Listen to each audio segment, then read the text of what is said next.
Today we will discuss about the financial statement with adjustment. Today I will discuss the adjustment of managers commission.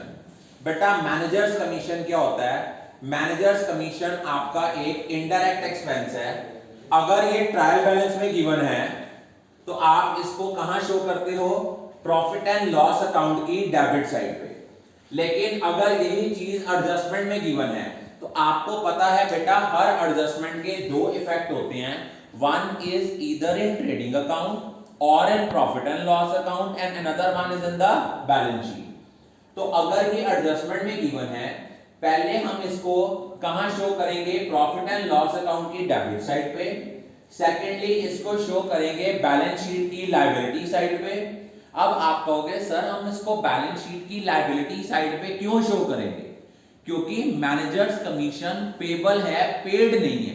Payable mean due but not yet paid. It means it's an outstanding expense, और जो आपके outstanding expense होते हैं उनको हम balance sheet में as a liability show करते हैं। इट्स अ करंट लायबिलिटी, तो उसको हम बैलेंस शीट की लायबिलिटी साइड पे शो करेंगे।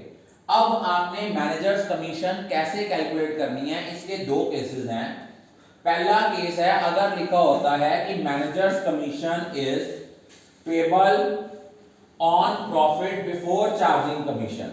अगर ये वर्ड लिखा है कि मैनेजर को जो कमीशन मिलनी है वो उसकी उस प्रॉफिट में मिलनी है बिफोर चार्जिंग कमीशन, उस केस में हम मैनेजर्स कमीशन कैसे कैलकुलेट करते हैं?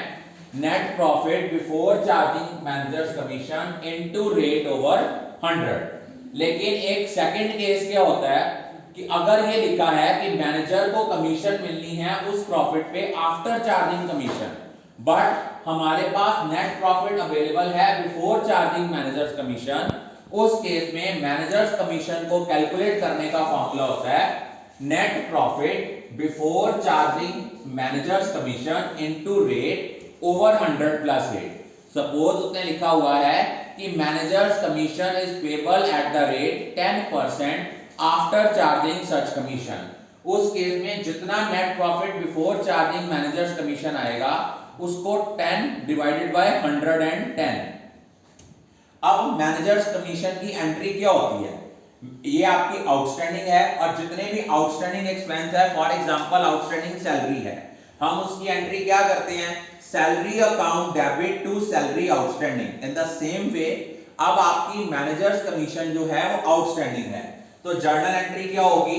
Managers commission account debit to outstanding managers commission account. अब हमें पता है मैनेजर्स कमीशन जो है ये आपका एक तरह का नॉमिनल नेचर अकाउंट है, और नॉमिनल नेचर अकाउंट को जब भी हम बच्चे क्लोज करते हैं either by transfer it to trading account or to profit and loss account, as it is an indirect expense, तो इस अकाउंट को क्लोज करेंगे by transferring it to profit and loss account। तो जर्नल एंट्री क्या बनेगी? Profit and loss account debit to managers commission account. Next adjustment है interest on capital.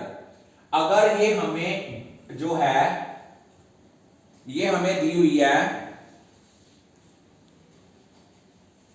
Adjustment में, if it is given in adjustment, हमें भी पता है हर adjustment के दो इंपैक्ट होते हैं। पहला होगा हम इसको प्रॉफिट एंड लॉस अकाउंट की डेबिट साइड पे शो करेंगे because it's an indirect expense.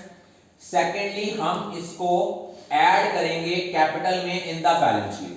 Accounting equation पढ़ा था, अकाउंटिंग इक्वेशन में हमने इंटरेस्ट ऑन कैपिटल का इंपैक्ट क्या पढ़ा था? एक बार ये कैपिटल में प्लस होता है, एक बार ये कैपिटल में माइनस होता है। अब आपके माइंड में क्वेश्चन अराइज होगा सर हमने तो एक ही बार कैपिटल में ऐड किया, कैपिटल में माइनस तो हुआ नहीं। बच्चे जब हमने इसको प्रॉफिट एंड लॉस अकाउंट की डेबिट साइड पे शो किया उतने के साथ आपका प्रॉफिट क्या हो गया? कम। प्रॉफिट किस में ऐड होता है? कैपिटल में। इट मीन ऑलरेडी जो डिडक्टेड वाला इफेक्ट था वो वहां एडजस्ट हो गया। दोबारा सुनो, as per accounting equation interest on capital का क्या इंपैक्ट होता है? कैपिटल में प्लस, कैपिटल में माइनस। लेकिन अगर ये एडजस्टमेंट में गिवन है, एक तो हम इसको प्रॉफिट एंड लॉस अकाउंट की डेबिट साइड पे शो करते हैं, सेकेंडली हम इसको कैपिटल में ऐड करते हैं इन द बैलेंस शीट। अब आप कहोगे सर कैपिटल में ऐड तो आपने कर दिया लेकिन माइनस तो किया नहीं, माइनस कैसे उसका इंपैक्ट आएगा, अल्टीमेट प्रॉफिट किस में ऐड होता है, कैपिटल में। जब हमने इसको प्रॉफिट एंड लॉस अकाउंट की डेबिट साइड पे शो किया, उतने के साथ आपका प्रॉफिट क्या हो गया, कम प्रॉफिट ऐड हुआ। इट मीन जो लेस वाला काम था वो हो गया। अगर हम इसको प्रॉफिट एंड लॉस अकाउंट की डेबिट साइड पे शो ना करते तो हमारा प्रॉफिट क्या होना था, इंक्रीज होना था और उतना कैपिटल में ज्यादा ऐड होना था। जब हमने इसको प्रॉफिट एंड लॉस अकाउंट की डेबिट साइड पे शो किया, उतने के साथ आपका प्रॉफिट क्या हो गया, कम हो गया। प्रॉफिट कम हुआ, इट मींस कैपिटल में ऐड भी कम हुआ, इट मींस माइनस वाला इंपैक्ट भी आ गया।